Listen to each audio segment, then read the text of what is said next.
Comrade Rosa and Salatane. Comrade Rosa going home the better, and Comrade Rosa beat Salatane. Welcome to this week's edition of the Final Gallop. It is episode 257 and is proudly supported by the Brisbane Airport Hotels Group and PlayUp. This week we'll look ahead to our 8 runners at the Everest Race Day meeting at Eagle Farm on Saturday, as well as Antino in the Group 1 Toorak Handicap at Caulfield. Morning, Tony. Firstly, it was a great night for the stable on Sunday with plenty of accolades at the Queensland Thoroughbred Racing Awards. Yeah, it's funny. Good morning, Claire. It's a funny night because it's so far after the season. Yeah. We feel like we're well and truly entrenched into the new season now. But yeah, it was a good night. You know, it was a good night to get another Trainer of the Year title, which is great, which is a culmination of a lot of hard work from a lot of people, which I certainly mentioned on the night. So I want to thank all the people here that helped me, and all the owners and all the people out there that support the stable, which we're very grateful for. So it was good to have that night over and done with. Now we move on. I shouldn't say over and done with. Now we move on to we're well and truly into the season, and what is a pretty good week. I think if you're a racing fan, this is now becoming nearly the biggest weekend of the year. Yeah, bigger than Derby Day. Yeah, well, I think so. I think, well, the carnivals are changing, aren't they? With Sydney and Melbourne, and even that Melbourne carnival now with Champions Day, the last day of that carnival may be taking over from Derby Day. So it's changing times in our industry as far as programming and racing go, but there's no doubt this Guineas meeting at Caulfield, you know, in conjunction with that Everest meeting at Sydney, or whichever way you want to word that, is a hell of a day. And then we got our eyes firmly entrenched here at Eagle Farm. So it's you're like a kid in a candy shop this week if you're a racing fan. There's just so much on offer. Absolutely. But last Saturday we did have a strong first up city win for the Progressive Galloper standing order. Yeah, good to win that race with him. He come to us sort of mid-prep last time, and I think he's a whole lot better. He's a little bit older and a bit more mature. He's a whole lot better this time round. So it's good for Reese Race. He's been a long time supporter of the stable and a good mate. So it was good to win a race for him last week and his team. I think the horse went well, and he's in work at the right time to take advantage of his rating and to be able to place right up until the summer carnival. Okay, let's start our preview down south at Caulfield on Saturday with the Caulfield Guineas Race Day. The rail will be in the true position. The track is currently a good 4 with some showers forecast but generally fine for the rest of the week. We do have Antino in race 10, which is the Group 1 Toorak Handicap run over the mile. He'll carry 54.5 kilos. Blake Shin will ride him, but he has drawn barrier 17 of 17. His early odds with PlayUp are $6.50 to win and $2.40 for the place. He did win the Group 3 Sandown Stakes over 1,500 metres last start to make it 9 wins from 11 starts, but could have easily gone undefeated through his whole career. He does have his chance in a Group 1, but he has an awful barrier.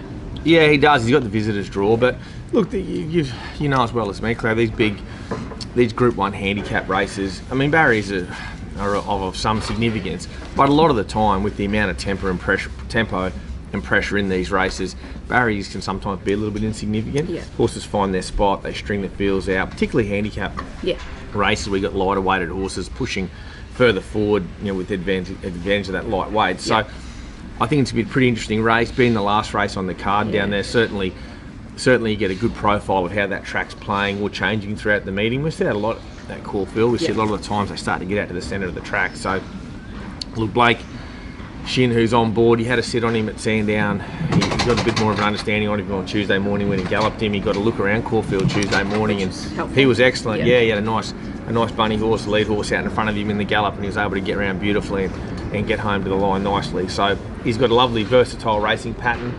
He can go forward or he can go back. And I think Blake will just give him the best run he can, even though drawn that little bit awkward. This field will string out. So I wouldn't be, if we're on him at the early markets, I wouldn't be tearing a ticket up from 17. I still think he's an outstanding chance. Obviously, Amelia's Jewel's going to be awfully hard to beat. She's a quality mare, and she's very short in the market, and rightfully so. So it's going to be a cracking race. We've got all day to wait for it, which is a bit annoying for me. I'd rather get him over and done with a bit earlier. But it's going to be a really good race, but I could not be happier with this horse's preparation into it. Okay, just got a little side note here from Lockie to say that 3 winners of this race in the past 6 years have come from gate 15 or wider, so that's a helpful stat. Yeah, well, actually 4 of the last 10 have come from outside of 11, so it's nearly a 50-50 split, whichever way you look at it, over the last decade. And it's quite funny, for a handicap, horses have won this with a bit of weight in their back before. So it's an interesting race. If you go back, if you look at the Open Handicap here in Brisbane, those high weighted horses really don't have a good record over history. where the Toorak is different. slightly different. Yeah. There's been horses, so it's also half equally spread between high weights and low weights. So what it sort of tells you is that each year with this race, it presents differently. I think Amelia's Jewel's in pretty well with 56, really, but that's what she deserves at this point in her career. So she gets her chance. So I think it's a good race. Yeah. We're well weighted for the ability of our horse. Yeah. Barriers, as the stats tell us, are not massively significant. You can win from anywhere depending on how the races run on that given year. Okay, on to Eagle Farm for Saturday. We have 8 runners to preview. The rail will be in the half a metre position. The track is currently a good 4 with fine days ahead. The track has been presenting really beautifully of late, hasn't it? Yeah, it's terrific. This is the first week in the last sort of month. I think we haven't galloped on Tuesday due to our A-grass being back in action after a reno. So we didn't get to work over on Tuesday morning, but it's been in great condition, this track. It's got a beautiful cover of grass on it. It's holding nice moisture.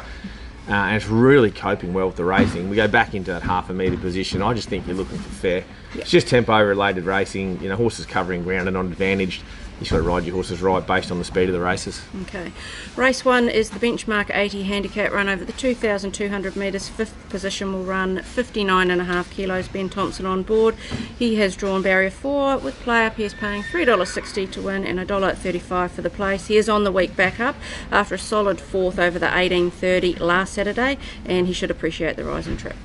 I was a bit disappointed in him last Saturday. He's very fit and healthy, this horse. I thought 1800 was right in his distance range, and we might have just rode him a touch close. We drew a good draw and we just sort of found our spot and stayed there. And I think his better runs are just ridden back nice and quiet, switch him off and just suck up behind them, present him with one run, inside the 300. If we can do it in the weekend, there's no doubt he's got the ability to win. He's really in his right grade. He's racing consistently well without winning. We've given him a pretty cruisy week. He's come through the run great. He looks $1 million the horse. I'll pop him over a few jumps tomorrow to sharpen his brain up a little bit, and off we go to the races Saturday. But you'll just see us ride him a little bit more conservatively. Even though this doesn't look to have a lot of speed in it, I just want to sit back, bide our time and come with one run, and I think you'll see a better performance. Moving on to race 5, which is the Class 3 plate over 1,300 metres. We'll have 3 runners. A Black Max will start with 57.5 kilos. Ryan Maloney on board.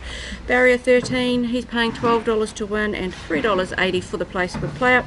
He's third up for the prep now, coming off a solid second placing last start at Ipswich.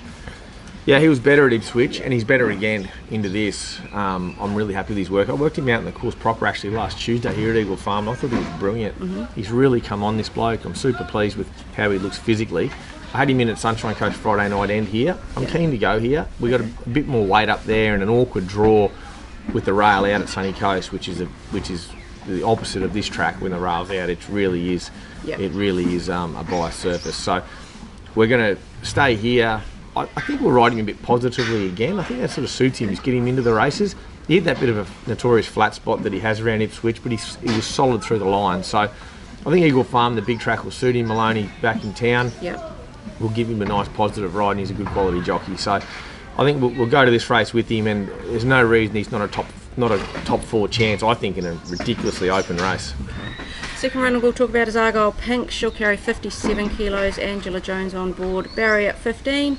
She's paying $15 to win with PlayUp and $4.50 for the place. It was a close second first up before being caught wide over the 1,200 metres last start and compounding late. She's never missed a placing third up, but she does have a tricky gate. Yeah, she does, but she's found a race with lack of speed. Ange Jones, fresh off being hit in the head with a horseshoe yesterday at Ipswich, splitting her eyebrow. So she's got a little beauty mark there for the weekend. I think the market's overreacted to her run at Toowoomba. It was a rock hard track. She's raced back to 1,200 metres and she just was a bit slow out and got a squeeze, and she was just deep and working, and that doesn't suit her at all. I think back here on a track with a bit of juice in it, 1,300's right back up to her distance range. Her good runs of late have been out that 1,350, 1,300. So I think she should be half the odds, I think, that she used to be perfectly honest. She should be a lot shorter. She'll go forward. I've got no reason why she wouldn't lead or sit outside lead here. So I think she's actually quite well placed to turn things around. Okay, our third runner will be Miss Tambo, 55.5 kilos. Martin Harley rides Barrier 11 with PlayUp. She's paying $11 to win and $3.50 for the place. She's another one that's also third up after a strong finishing 6th last start in that same race at Toowoomba as Argyle Pink, and she should appreciate the extra 100 metres. She will. She's racing well. She's been placed out to this distance both times she's been to it. I never used to be sure I loved her at Eagle Farm.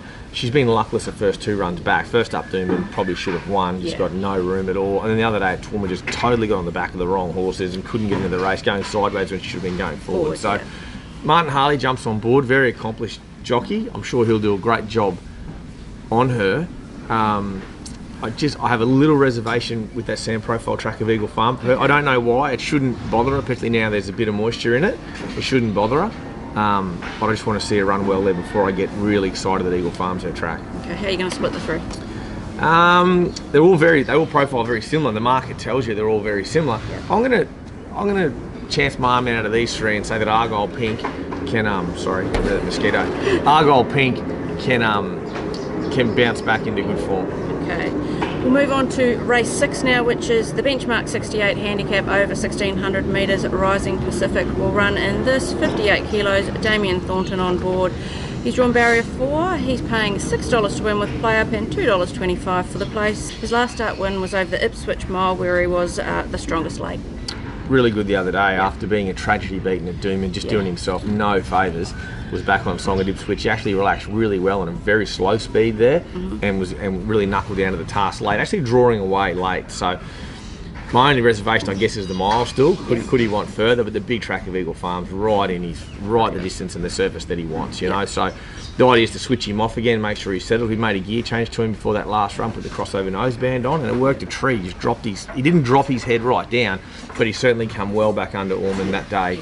New rider Damien Thornton, he profiles well for this horse. His style of riding, he loves riding that patient style, sitting back and coming with one run. And one thing this horse has that not all horses have, he's got that really good change-up speed. Yeah. He can go from travelling to really quickening, and if he can execute this race like I expect he will, like we saw at Ipswich, or even a touch better, he's very hard to beat. We'll go to race 7 now, which is the Class 3 plate over 1,000 metres. We'll have 2 runners in this one. We'll start with Devastating. He'll carry 59 kilos. Ryan Maloney on board, barrier 5. He's paying $3.90 to win and $1.55 for the place with PlayUp. Has been in the finish all 4 of his runs since his long break, including a win at this track and trip. Last start, he flew home at Toowoomba to just miss. Love the way he's going. Should have won at Toowoomba, no doubt. He just got hampered early, or just dropped the start a touch at Toowoomba, and ended up just back into a really ordinary spot. We all saw the race, so we know the leader. The leader went out and went 100 mile an hour and just broke the race right up. He was everything other than the winner. He really knuckled down late. There's no doubt going back to Eagle Farm suits him. He loves the track, he loves the trip. There's good speed here again. They're not going to muck around in this race. If he can just step well and find the back of that speed, 4th, 5th, something like that, then get nice and balanced on this big straight and power home. I think he's awfully well placed, and I know we're going to get to what my best chance is in the meeting later on, but this is him. Okay. The other runner we have in this race is Liquor. She'll carry 55 kilos, CJ Graham's 2 kilo claim from barrier 8. With PlayUp, Liquor's paying at $12 to win and $3.50 for the place. She did return to the winner's stall last start at Ipswich over the short course 800 metres and did win at this track and trip in the autumn from a similar draw. Yeah, well, she's one of these species we talk about that he's going to have to run down. You know, steady, ready, and there's another couple there that can go quick.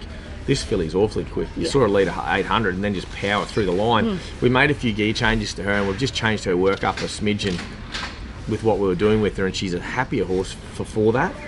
You saw that on display at Ipswich. Absolutely. She's good at 1,000. She's bloody quick.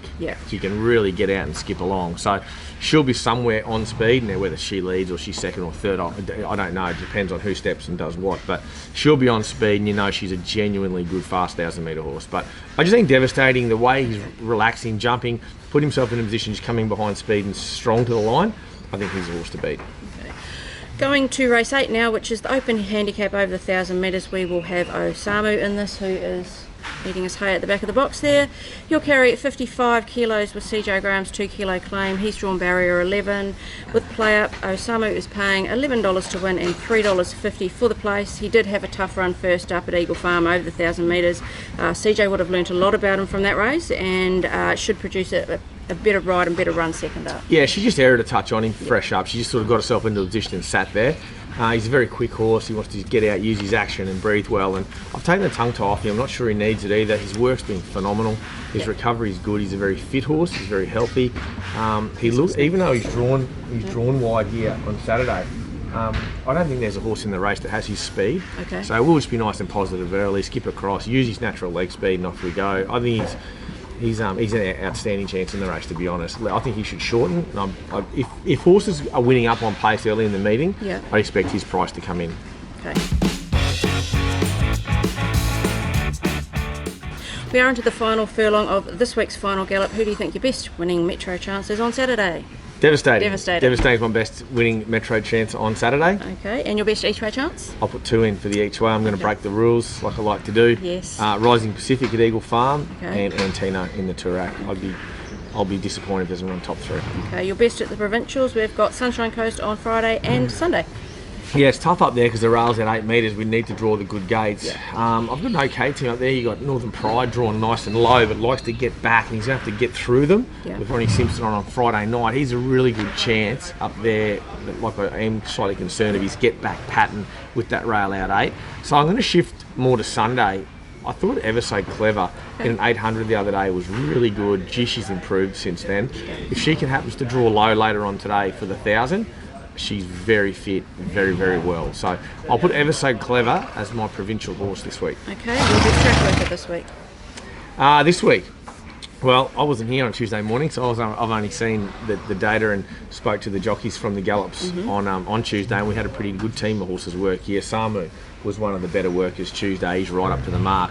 But where I was at was Caulfield, and Antino. He's right on target. He worked as good as he ever has when he's at the peak of his powers in the winter. He worked on Tuesday. Certainly the best he's been this prep. He's really getting up to the mark now, which is what I envisaged would happen, and that's how he appears. So Antino is my work of the week. Okay, and your performance from the stable for the week? Well, we didn't have a whole lot to write home about, only standing order basically. We had a pretty good run throughout the week, really. I don't know whether to put in the girls got this from Thursday. I think a Gatton. I think she's the one. She's been very, frustrating sort of filly, and now she's a mare. But I think her breaking her maiden the other day was really good, and I think placed right, you can follow her through those low grades. Okay, now it is PlayUp special this week, and the stable offer for this week is $4 for Antino to finish top 2. What are your thoughts on that one? Ooh, I'd like to see him put top 3, obviously from barrier 17, but no, look, why not? Why not? Why not? Okay, load up. Yeah, he's in good shape. He's in absolutely top condition. I don't think we can get him any better. It's just a matter of keeping it this now for what we've got left in the spring with him. He's right up to the mark. Okay. It's also now time for Cav's Corner, which is supported by the Brisbane Airport Hotels Group. There was absolutely no joy for Cav last week. Let's see what he's got in his multi this week to try and make amends. Welcome to Cav's Corner for this week. Last week, no joy. But going into this week, there's a little bit of confidence about me this week. On Saturday, we're going to go liquor, and then a win, and then we'll venture over to the Sunshine Coast on Sunday, and we'll go with the Kuta Tenera win. Good punting, guys. So he's gone liquor a win into Kuta Tenera win on Sunday. That's very brave. Yeah, well, Kuta Tenera is still looking for a run from last Friday night. Where Benny Thompson barrier trolled him. By the look of it, he's got put him behind them and just never got out, and he's a horse that wants galloping room. So he's on the quick backup. He's done a bit of work this morning. He'll pop over the jumps as well on Saturday to get his brain in order. So brave. He could be the second leg of Cav's multis. It could be very dicey, Cav, that one. Sorry to Cameron. For Kuta Tenera, I should say, it could be dicey. Liquor. Well, like I mentioned her race earlier, she's in a race with a lot of tempo, but she's a fast horse and she's very, very well at the moment. So there's no reason why it couldn't come up. I would prefer place if that was me on that multi. Okie dokie. Good luck in the Group 1 Toorak on Saturday, Tony. It's going to require a big effort from Antino from the draw, but we know he's got some untapped ability. Yeah, he does. He can sustain a long run. I'm sure Blake has got some idea what sort of horse he is now, and he'll have him in the right position for him and the way the race plans out, and he knows what he can ask of him. So very excited for the weekend. It's going to be, like I mentioned at the start of this show, it's going to be a fantastic day's racing. My eyes are firmly glued to Eagle Farm, but as a racing tragic, which most of us are in this sport, it's just such a good day to be watching Sydney and Melbourne, and then back here in Brisbane. It's sort of it's Christmas come early, this one, for the racing people. Absolutely. Best of luck to everyone over the whole weekend.